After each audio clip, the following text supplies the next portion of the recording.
This is Larry Bonerato from LarryOnLearning.com, and this is your Morning Minute.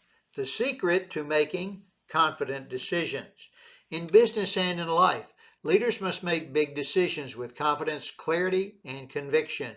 Here's a short story that shows how a clear method makes all the difference. While managing an auto dealership in South Carolina, our team geared up for a big Memorial Day weekend sale. We had the inventory, the staff, and the systems in place.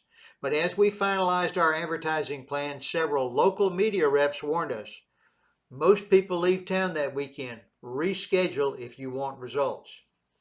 I paused, reviewed the plan, considered my past success with Memorial Day sales, and then made the call to stay the course. It became the most successful sales event of that summer.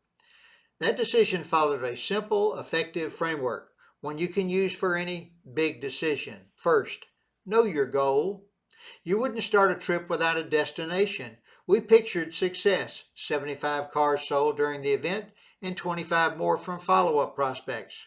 We ended with 79 sold that weekend and 16 more the next month. Be bold, be realistic, and clearly define your goal. Second, work the 4 Ps: people, process, product, and promotion. Start with your team. Are the right people trained, motivated, and aligned? Review your processes. Can they deliver under pressure? Make sure the right products are available in the right amounts. Only then do you design a promotional plan to bring it all together. Third, set timelines and milestones. Big goals need checkpoints. We broke ours into daily targets. Thursday 8, Friday 15, Saturday 22, and Monday 30. The actual results, 9, 14, 23, and 33 for a total of 78 sold during that event.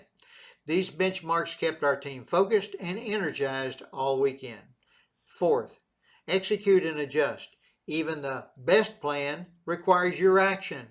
On Monday, the final day, a morning downpour left us at just 3 cars sold by 1 p.m. We regrouped, refocused, and rallied. By the end of the day, we'd sold 30 more. Final thought. When you need guidance, be careful who you ask. Everyone has a motive. Be sure to keep that in mind. I personally seek my direction from God, trusting His purpose over my preferences. That keeps my decisions in alignment with His purpose, which is greater than results alone. The secret to making confident decisions, and that is today's Morning Minute.